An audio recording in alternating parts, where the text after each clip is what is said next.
Stop assuming the most popular jet is the best one. For the last decade, if you had $25 million to spend on a super mid-size jet, the default choice was always the Bombardier Challenger 350. It was the safe bet. It was the Toyota Camry of the skies, reliable, everywhere, and boringly competent. But if you blindly sign the check for a Challenger 350 this year without looking at what Cessna has done with the Citation Longitude, you aren't just being lazy, you are actively burning money on outdated tech and a louder cabin. The landscape has shifted, and the king of the hill might actually be a dinosaur. You are looking at the two heavyweights of the super mid-size category. In one corner, you have the defending champion, the Bombardier Challenger 350. This jet is the workhorse of the industry. It is the plane that fractional ownership companies like NetJets built their empires on. It's famous for its wide cabin and reliability. In the other corner, you have the Challenger that actually carries the name Longitude, the Cessna Citation Longitude. For a long time, people looked down on Citations as slow-tations, but this machine is different. It is built to kill the Challenger. It has better range, it's faster, and it has a cockpit that looks like it belongs in a spaceship, not a museum. Today, we are going to tear these two aircraft apart. We aren't just looking at the brochure numbers, we are going to look at the real-world performance, the engine specs, the cabin dimensions down to the inch, and the cold hard cash it costs to fly them.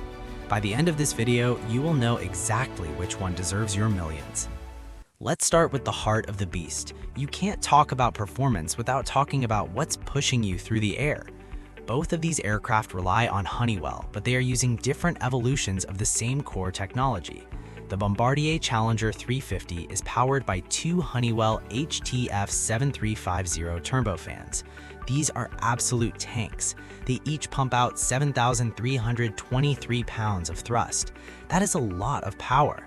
It's what allows the Challenger to climb straight to 43,000 feet in roughly 20 minutes. It's snappy, it's powerful, and it has a proven track record of reliability that mechanics love. However, the Longitude takes that same architecture and pushes it further. It uses the Honeywell HTF7700L. Notice the number difference? That's not just marketing. These engines produce 7,665 pounds of thrust each. That is nearly 350 pounds more thrust per side than the Challenger. You might think, who cares about 350 pounds? You do, because that extra grunt is what gives the Longitude its speed advantage and its ability to haul a full fuel load off shorter runways. The Longitude also features fully integrated auto throttles as standard, which links perfectly with the engines to manage power more efficiently than a human pilot ever could.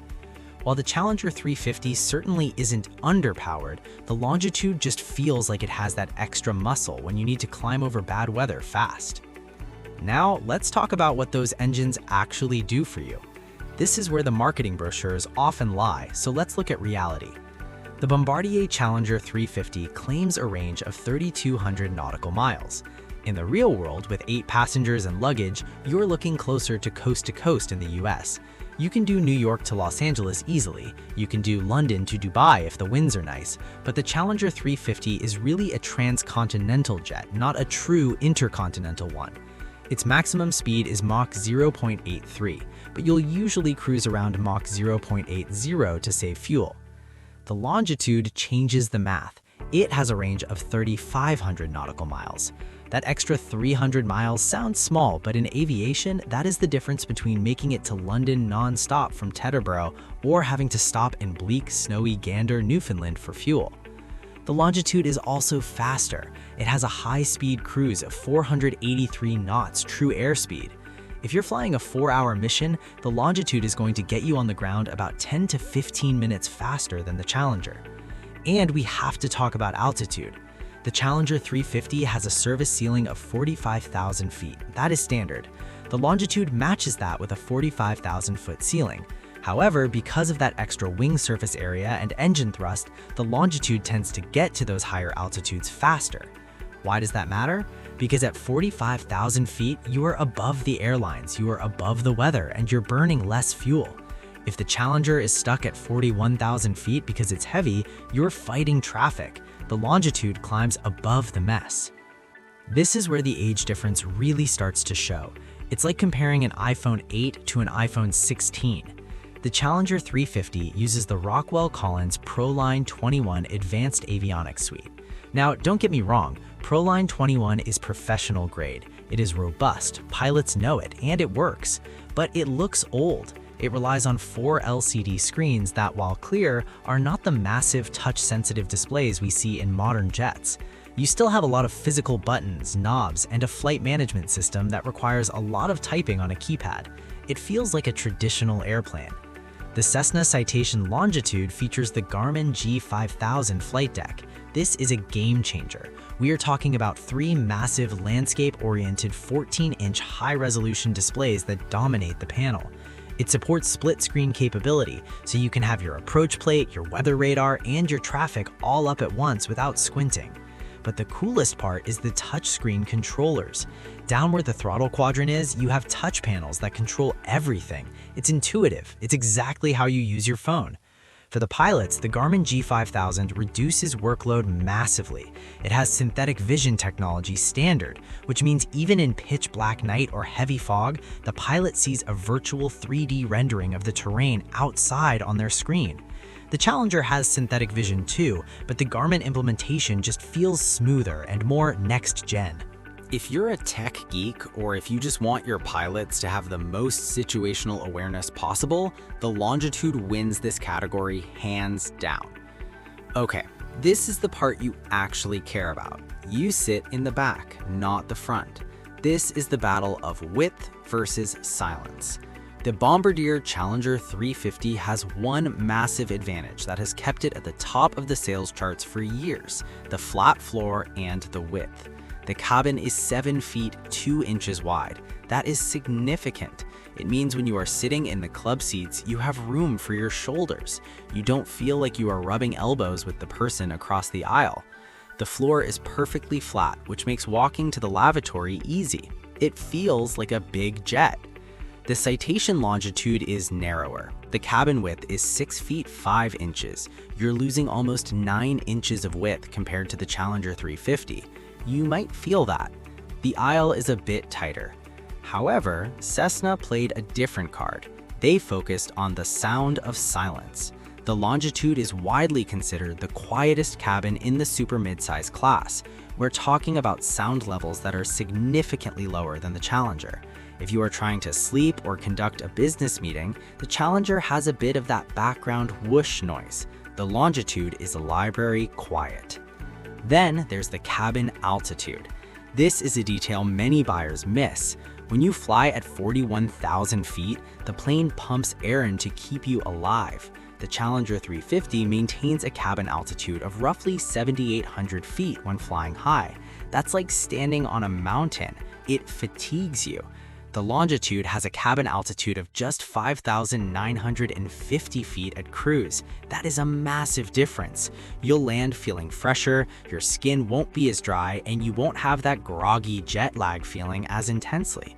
So the question is, do you want 9 inches of extra shoulder room, or do you want to arrive feeling like you actually slept? Let's talk about your stuff. Both aircraft have accessible baggage compartments. This means you can go into the back and grab your coat or your toiletry bag while you are flying at 500 miles per hour. This is a huge deal. Many jets in this class don't offer this. The Challenger 350 has 106 cubic feet of baggage space. It's decent. You can fit plenty of golf clubs and skis. The Longitude, however, edges it out with 112 cubic feet. It's not a massive difference, but it's there. Where the Longitude really shines is the walk-in baggage door. It feels a bit more substantial. Also, let's touch on the galley. The Challenger 350 has a very functional galley, usually with a microwave and coffee maker. The Longitude galley feels slightly more modern, often equipped with high-end espresso machines and better stonework finishes, though this depends on how the owner spec'd it. Now, the part that hurts the wallet. If you are looking for a Challenger 350 on the market this year, you aren't buying new because it's been replaced with the 3500, so you're looking at the pre-owned market. A late model Challenger 350 is going to cost you somewhere between $18 million and $20 million, depending on the hours. The Citation Longitude, if you buy it new, has a list price hovering around $30 million. If you find a slightly used one, you might pay around $24 to $25 million. So the Challenger is cheaper to buy up front. You save about $5 million instantly. But here's the gotcha, the operating costs. The Longitude was designed with maintenance intervals that are spaced further apart. It is designed to be cheaper to run. The estimated variable cost per hour for a Longitude is around $3,500 depending on fuel prices.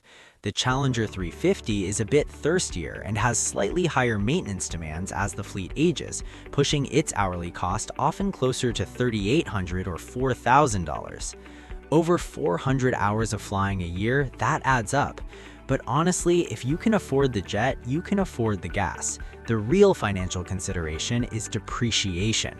The Challenger market is flooded. There are hundreds of them. That keeps resale values somewhat suppressed because buyers have so many options.